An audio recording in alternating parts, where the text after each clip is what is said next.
Bueno, la contraportada de este 2.5 Gasteiz en este día 8 de febrero es para Miguel Ángel Carrera, que es procurador en Juntas Generales por el Partido de Ciudadanos. Consiguió ese escaño, no sin una gran pelea, porque hasta el último minuto ahí peleando esos votos. Hubo que pelear. Y mucho, buenos días. Muy buenos días, Bueno, la verdad es que no fue fácil, Además, el resultado estaba claro que en Vitoria era muy complicado, pero en la provincia tampoco. Y al final ese escaño sale y bueno. Sí, al principio parecía que íbamos a sacar algo más, pero bueno, al final conseguimos el escaño, las Juntas Generales, un concejal en La Guardia.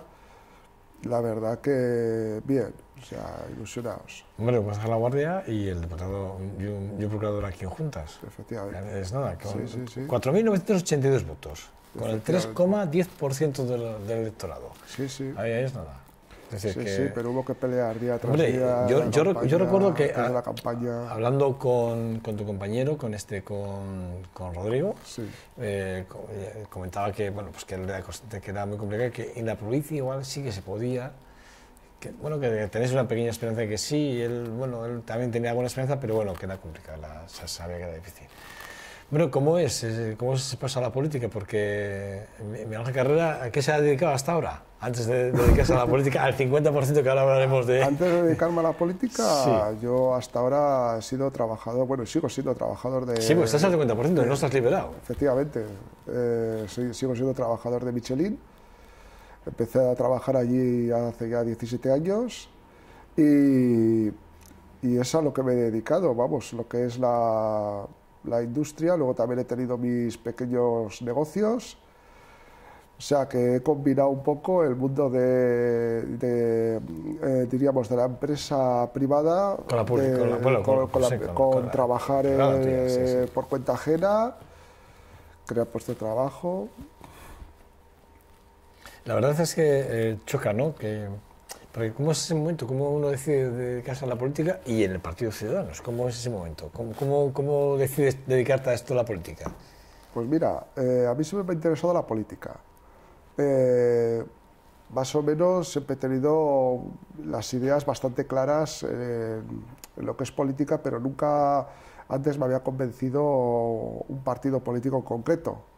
Me podía gustar más o menos lo que decían unos u otros, pero no tenía una definición clara de partido hasta que salió Ciudadanos. Cuando salió el Movimiento Ciudadano, que es cuando Ciudadanos empieza a estudiar la expansión nacional, veo que su ideario encaja mejor con las ideas mías, con lo que yo creo.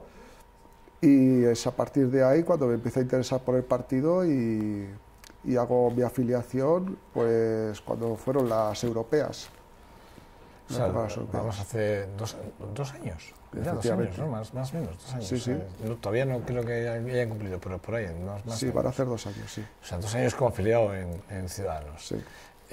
¿Ha cambiado mucho la vida de Miguel Ángel? Bastante. Bastante. Aparte de la vida política, también la personal ha ido cambiando, pero bueno, sí. Pero no es fácil, ¿no? Es decir, que en el momento que uno dice me voy a dedicar a la política y me voy a dedicar o voy en unas listas de un partido determinado, a partir de ahí todo tu entorno empieza a mirarte de una forma diferente, empieza a pensar de forma diferente, ¿no? Yo entiendo, ¿no? Es decir, sí. Mira, pues mañana vienen listas de Ciudadanos a Juntas Generales, voy a encabezar la lista. Y dices, ¿cómo? Sí, por tierras esparsas o por donde sea. Dices, bueno, supongo que a más de uno la habrás extrañado, más a un amigo tuyo, ¿no? Sí, o familiar, más de uno la ha sorprendido. ¿Y cómo es eso? ¿Qué te han llegado a decir? ¿Qué te han dicho tus amigos más cercanos cuando decidiste encabezar la lista? Los amigos más cercanos me animaban, me deseaban suerte. Y aparte, pues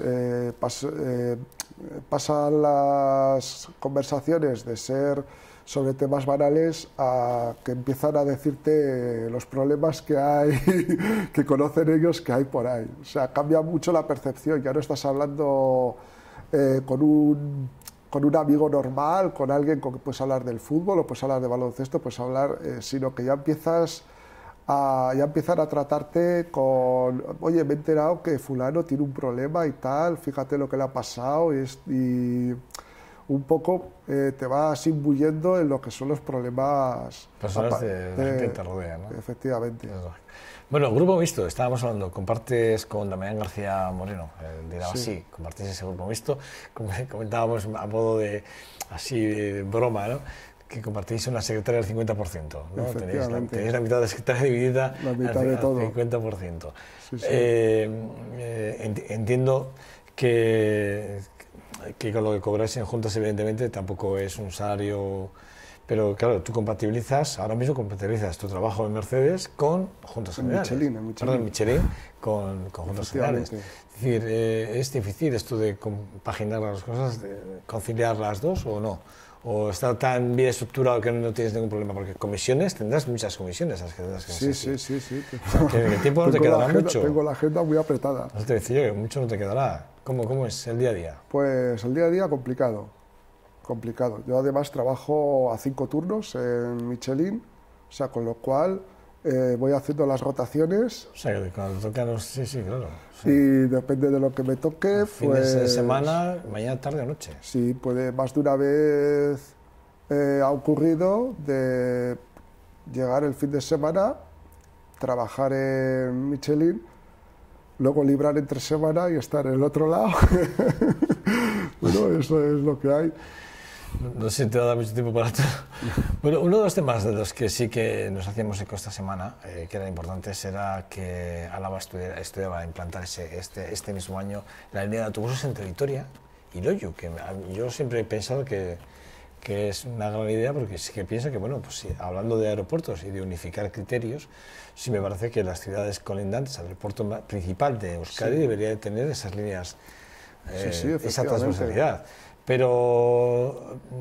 hay horarios complicados. Eso te decía yo, ¿cuál es la situación ahora mismo? Porque sí que es verdad que algunos partidos habéis dicho que, bueno, pues que hay que analizar muy bien en profundidad las líneas, no solo por horarios, sino también por los usuarios, ¿no? ¿Qué tipo de usuarios, qué cantidad, qué número de usuarios va a haber? Ahora mismo, tal como está configurado el transporte entre Vitoria y Bilbao, tendrías que coger la línea de autobús que te deja en Termibus, y en Termibus sale una lanzadera al aeropuerto de Bilbao. El problema viene en determinados vuelos, los de inicio de la mañana y los del final de la noche. Sí. Coinciden con numerosos vuelos, por ejemplo, con destino Bruselas, destino Frankfurt,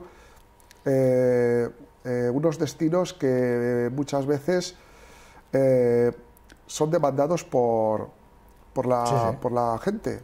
Entonces, lo que se pretende estudiar es cómo reforzar esos horarios de los extremos, que es cuando no hay servicio y cuando te ves obligado muchas veces no tiene ningún sentido, ¿no? a que un familiar te lleve o a coger un taxi. ¿Y cuál es la situación ahora mismo? ¿Ese estudio previo en qué punto está?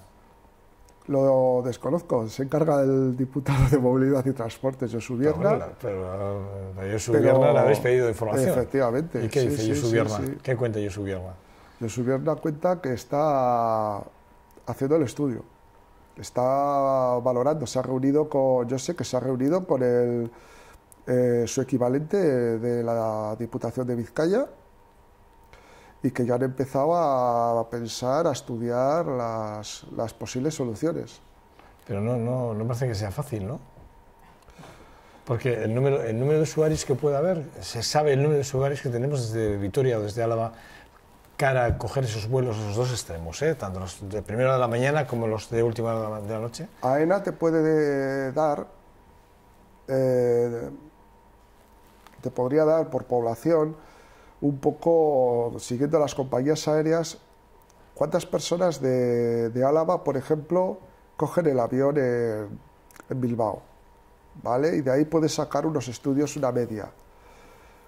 Luego el tema está de qué porcentaje de esa gente que acostumbra, de alaveses que acostumbran a coger un vuelo en Bilbao, estarían dispuestos a coger un transporte público. Porque si tú pones un transporte público y la gente sigue yendo en vehículo particular o en taxi, pues al final no tiene tampoco mucho sentido.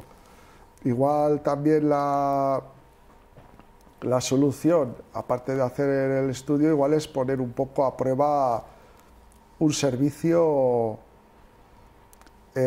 a unas determinadas horas y también ver en un plazo a ver cómo se comporta para ver si es rentable o no es rentable.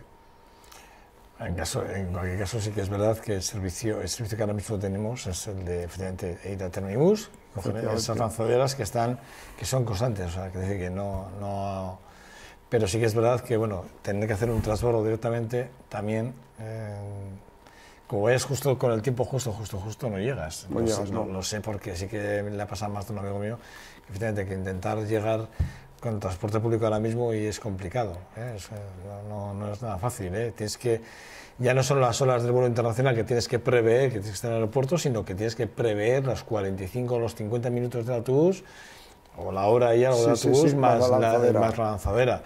O sea, te tienes que poner casi 5 horas y media para llegar al aeropuerto desde aquí, teniendo en cuenta que tienes que estar en el aeropuerto 2 horas antes de... De ahí que se esté estudiando el que haya un transporte directo. Por eso digo que, de alguna forma, ese transporte, por poco o mucho que haya incidencia de usuarios... Un transporte directo sería hora y algo, es que desde las estaciones de autobuses de Vitoria hasta el propio aeropuerto. Hora algo o menos, igual. Bueno, una hora y algo. Bueno. Otra de las noticias que quería valorar, porque además tanto Partido Popular como Ciudadanos votaron en contra de esa resolución que pedía que las Juntas Generales votaron. Además, lo hicieron EH Bildu, lo hizo PNV, Izquierda Unida y Podemos. Votaron a favor de reclamar la salida del ejército de Araca, ese terreno que ha sido... En muchos casos se ha reclamado para hacer incluso un circuito de Fórmula 1, quiero recordar ese día, ¿no? Bueno, pues ahora se va a reclamar, ¿no? Vosotros os habéis opuesto, ¿no? ¿Cuál es el porqué de la situación? ¿Por qué ahora se reclama, no se reclama? ¿Y por qué de la oposición, en este caso el Partido Popular y de Ciudadanos?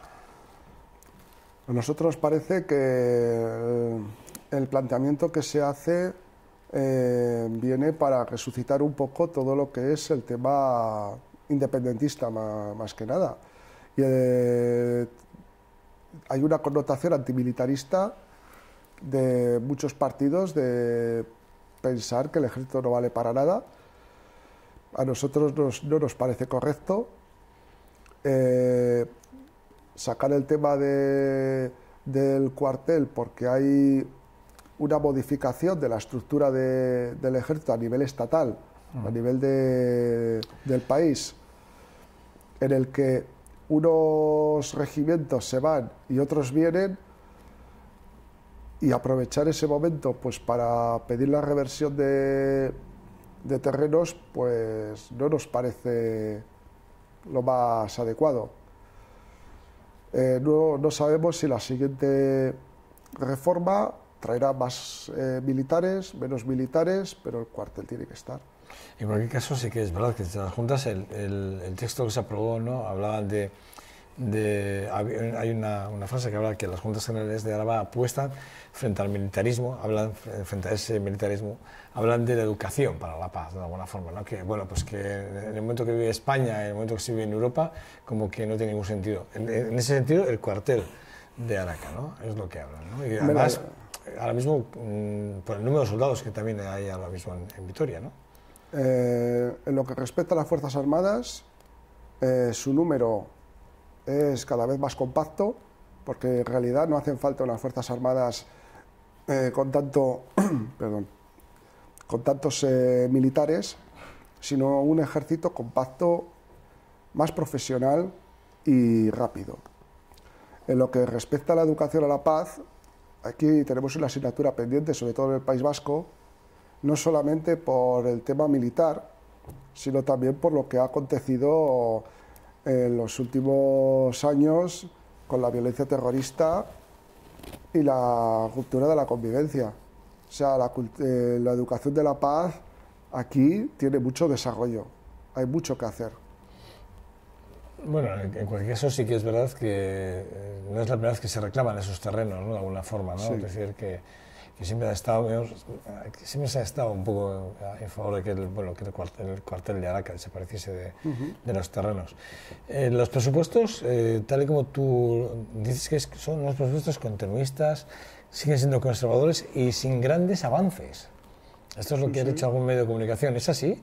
Porque, sin embargo, el crecimiento del presupuesto, según las fuerzas que lo han aprobado, ¿no? En este caso el PNV, el PS y el Bildu, que es que la mayoría han aprobado más de un 3,4%. Sí, es un 3% más, el ¿no? aumento del 3,4% más, presupuesto. ¿no? Exactamente 438 millones, ¿no? Se prevé un aumento de la recaudación. Sí, eso es. Y, claro, el presupuesto, en consecuencia, ha aumentado. Lo que vemos es que las partidas, o sea, la estructura a lo que se destinan los presupuestos es muy parecido a unos presupuestos que hay del 2012. O sea, se modifican algunas cuantías, se aumenta, por ejemplo, mucho el presupuesto relativo al fomento del euskera. Sí. Se ha congelado todo lo que tiene que ver con los servicios, con el tercer sector, con los servicios sociales. Ahí eso se ha congelado. Cuando, por ejemplo, el Partido Popular está pidiendo también un aumento de por lo menos del 1% para poder, dentro de ese tercer sector, aumentar también diríamos, como se aumenta los salarios dentro del gobierno, también poder aumentar a los trabajadores que están en el tercer sector también Sin embargo, Cimiano sí que lo ha dejado bien claro, ¿no? Que en el Instituto Foral de Bienestar Social se ve un incremento de un 4,5%, sí, hasta 184,2 millones de euros. O sea, sí, es una de las partes más importantes. Quiere decir que el tercer sector sí que está reflejado en esa partida. Sí, no, lo que se aumenta, la cantidad que se aumenta viene a cubrir lo que tenemos que asumir por la ley de dependencia del Gobierno vasco, por la gestión de cartera. Tenemos que asumir una serie de... O sea, que el incremento que realmente habla Cimiano simplemente es porque la ley obliga a subir para cubrir unas necesidades. Tenemos que cubrir de unas ley, necesidades. por ley. Sí, sí, sí. Es por eso, no porque realmente sea una mejora hacia el instituto como tal. No, es porque hay que aportar más recursos para dar más servicios. En la gestión de cartera, lo que viene a decir es que el tema de las juntas generales, el tema de la Diputación, van a ser las residencias de mayores, todo lo que son servicios, diríamos, de alto, como los más altos. Los ayuntamientos se van a encargar de la ayuda a domicilio y del servicio social de base. No, de hecho, ahora está claro que las residencias, antes se planificaba construir residencias y ahora lo que se trata es dar el servicio a los ancianos en su propio domicilio. Lo cual quiere decir que en algo también hemos debido recortar, porque hay en gasto, ya se ha recortado en ese sentido. No sé hasta qué punto... Digo, por la calidad de los ancianos, sí, se ha pensado que es mejor dárselo en casa. Se hablaba esta semana hablábamos con Pierre López de Munain, esta semana pasada, con el tema de la cocina central, ¿no? que se ha quedado pequeña para dar servicio, por ejemplo, estoy hablando de Vitoria, no hablo de Álava ya, pero me entiendo que en Álava exactamente sería lo mismo, ¿no? ¿O no? Pregunto, ¿eh? Hay familias que prefieren atender a los mayores en casa. Su domicilio, sí. Su domicilio.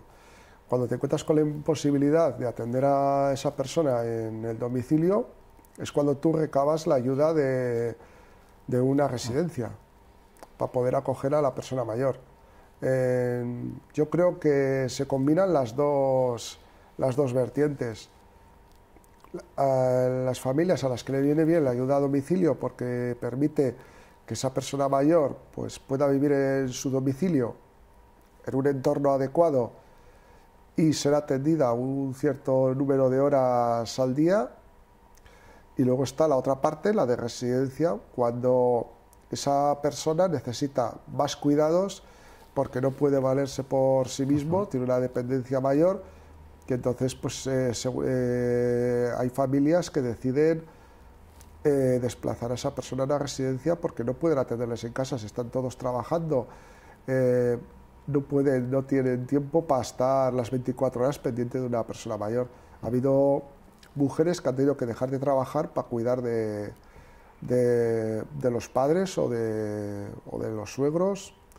O sea, no es algo... Y luego la ayuda a la ley de la dependencia tampoco está ayudando mucho, porque los recursos que deberían llegar no llegan en cualquier caso. Y cuando llegan, en algunos casos llegan hasta incluso tarde. Sí. En muchos casos. No sé si en Álava se mejora o no se mejora, pero sí que es verdad que a nivel del resto del Estado español no mejora nada en absoluto. La ley de la dependencia, como es un tema estatal, sí, por eso digo, se va dotando presupuestariamente a las comunidades autónomas y se destina una serie de recursos que, claro, es difícil. Hay mucha queja de que no llega a tiempo, no llegan. De hecho, y que no llega a todo el que lo solicita. Los datos se los hacía llegar hace poco, escuchándole a Alfonso Alonso, el ministro de Sanidad, le hacía llegar unos datos. Él decía unos y yo, tirando de datos oficiales de su propio ministerio, le daba yo otros a través de las redes sociales. Y bueno, no me contestó, pero realmente los datos no llegan. Garoña, para el Partido Popular y para Ciudadanos, para Garoña acuerdan la reapertura, los dos está claro que tanto Ciudadanos como Partido Popular hablan de la reapertura de Garoña. ¿Miguel Ángel Carrera opina exactamente igual o no? ¿Ciudadanos opina de la apertura de Garoña? Yo te estoy teniendo un titular. No. Todos los grupos, menos el Partido Popular y Ciudadanos, acuerdan medidas para evitar la reapertura de Garoña. Esto es un titular que viene en el diario.es y te puedo decir la fecha, además viene fechado el día 2 del 2 del 2016. Este es un titular del diario.es, es decir, no es que me lo esté inventando yo, es decir, no es una declaración esporádica. Lo que se ha dicho desde mi partido es que si hay unos estudios técnicos que avalan, que demuestran la seguridad de las instalaciones, etc., pues claro, habría que estudiar, pero al final la última decisión es decisión política. Como todo en esta vida, ¿no? Efectivamente. El Consejo de Seguridad Nuclear es político. Además, fuera de cámaras, ya me veías que les comentaba a Ramón Berzosa, que porque estaba un poco indignado también por la decisión que se había tomado dentro del Consejo, que menos Cristina Narbona, que es socialista, su compañero socialista votaba a favor de admitir los informes de la empresa, que son Iberdrola y Endesa, y los otros tres, digamos, que son mayoría en el Consejo, que son del Partido Popular, junto con el socialista, son mayoría y han admitido los informes de Iberdrola y de Endesa para que, bueno, quede en manos del próximo Consejo de Ministros que haya. Pero para Iberdrola y Endesa, reabrirla supone instantáneamente un ingreso económico importante. Esa central está más que amortizada. También es cierto que no es una... Te preguntaba yo, Miguel Ángel, te preguntaba si tú opinas igual que vuestro presidente o el señor Rivera. Si piensas exactamente igual, o sea, es decir, tú que vives aquí en Vitoria, que sabes de la sensibilidad en Álava que hay con el asunto, si tú, como militante y además procurador en juntas, piensas exactamente igual que el señor Rivera. Yo opino que hay que reabrirla. O sea, a mí me parece una cafetera vieja que no es suficiente y que vamos, que no hay por qué abrirla. No hay ningún sentido. No tiene ningún sentido. Nosotros no descartamos la energía nuclear. Bueno, no nos parece mal. Pero yo no creo que nadie, yo creo que nadie está en contra de... Pero claro, es que eso, a mi parecer, es una cafetera antigua. Hay centrales nucleares en Francia, de última generación, que consumen la 10ª parte de combustible nuclear y generan 100 veces más electricidad que la central nuclear de Garoña. De hecho, hemos estado con ella apagada, sin aportar a la red. Y no se ha notado. Ningún patio, no hemos notado absolutamente nadie nada, ¿no? Efectivamente. Está claro que es un interés económico, no es otra. Sí, sí. Para acabar, evidentemente, no te va a dejar marcharte de aquí sin que hablemos del concierto económico, ¿no? Y como no podía ser de otra forma, ¿no? Tanta pelea. Se acaba de entender, yo creo que desde Ciudadanos, no sé si es tu caso, porque repito, yo hablar contigo, que sé que lo vives a diario, hablar contigo por delante del concierto económico y del cupo, probablemente tú lo vivas diferente a lo que puede ser Albert Rivera, ¿no? Pero pensar que hay que acabar con el cupo y con el concierto, o que cuando menos hay que revisarlo. ¿Por qué? Para nosotros, ahora mismo ese asunto, bueno, no es prioritario. Todo viene de que nosotros queremos o deseamos una fiscalidad común europea. Pero esto Europa ha dicho que es legalísimo. Es más, Europa, hay informes europeos que dicen que los derechos que tenemos aquí en el País Vasco no son legítimos y además que no chocan con la legislación fiscal europea. Entonces, sí, lo que vienen a decir es que es compatible tener una hacienda completamente, mientras tú tengas la misma legislación y tú aportes la parte que te corresponde a los servicios que te vienen prestando a lo que sería el bien común de todos. Entonces, ¿por qué Ciudadanos en contra que choca, que es lo que me estabas diciendo, que Ciudadanos lo que cree es que hay que buscar una legislación fiscal europea común para todos, cuando Europa a nosotros nos reconoce? A nosotros lo que nos chirría es que incluso dentro de las 3 haciendas vascas los impuestos no son homogéneos. Pero lo permite la ley, así. Sí, ya sé que permite la ley, pero nosotros lo que queremos es que todos los ciudadanos, independientemente de donde vivan, tengan la misma presión fiscal. No porque vivas en un sitio. Por ejemplo, un sitio, pongamos un sitio, Burgos, ¿te refieres? ¿O te refieres allá dentro de la propia comunidad autónoma? Puede ser incluso dentro de la propia comunidad autónoma. Ahora, por ejemplo, de último, el gobierno vasco ha fusionado todo el tema de sucesiones y de herencias, ¿vale? Sí. El impuesto de sucesiones y donaciones, correcto. Ha sido ahora mismo, hace 3 días, tú, dependiendo de dónde fallecieses, pues o pagabas impuesto o no pagabas, o incluso la forma de hacer la herencia cambiaba. Los bienes que dabas a una persona, dependiendo del tipo de fuero. O sea, había un montón de alternativas.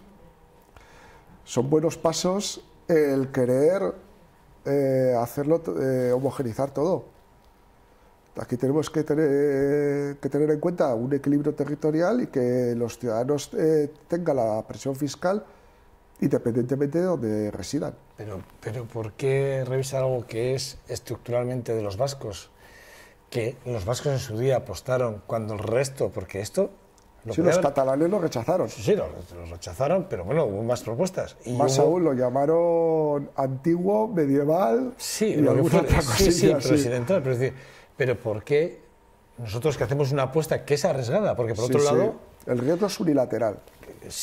Así de claro, porque si a nosotros nos va mal, nos vaya bien, nos vaya mal, tenemos que seguir pagando al Estado español. Entonces nosotros pagamos al Estado español, si nos va mal pagamos y si nos va bien también pagamos. Claro, nos ha ido bien porque hemos sido buenos gestores, hemos trabajado bien, hemos hecho buenas cosas y ya resulta... Bueno, ha habido altibajos, ¿eh? Bueno, pero nosotros hemos pagado. Sí, nosotros hemos pagado y la ley de cupo ahí está y hemos compensado con las haciendas, hemos compensado el Estado a nosotros, evidentemente, como tiene que ser. Pero no entiendo, después de tantos años de riesgo unilateral, también, efectivamente, nosotros... El cupo también, a la visión normal, es que muchas veces se ha utilizado políticamente a la hora de negociar. O sea, no ha sido lo transparente que debía de ser a la hora de que todos pensemos se está pagando lo que hay que pagar. No sé si se paga de más, de menos, eso ya ahí no entro. En algunos casos hemos pagado muchas veces de más y alguna vez habrá sido probablemente de menos. Pero bueno, quiero decir, la compensación está ahí. El porcentaje que tenemos asignado es de un 6 con algo. Ese es el porcentaje que está instaurado a la hora de calcular lo que es el cupo. Luego hay que calcular lo que son lo que aporta el Estado a la comunidad autónoma. Bueno, en este caso el Estado a cada provincia. El Estado aporta determinados servicios, como puede ser la defensa, para calcular las partes a descontar, o sea, lo que tiene que aportar. Que presta el Estado al País Vasco, sí, correcto, sí. Sí. que se ha producido a nuestro juicio es un cálculo un poco opaco, una forma de calcular, de negociar el cupo a puerta cerrada, un poco que nos da la impresión a veces de que se ha usado el cupo para apoyar gobiernos en Madrid. Bueno, no habrá sido así exactamente, pero podría ser.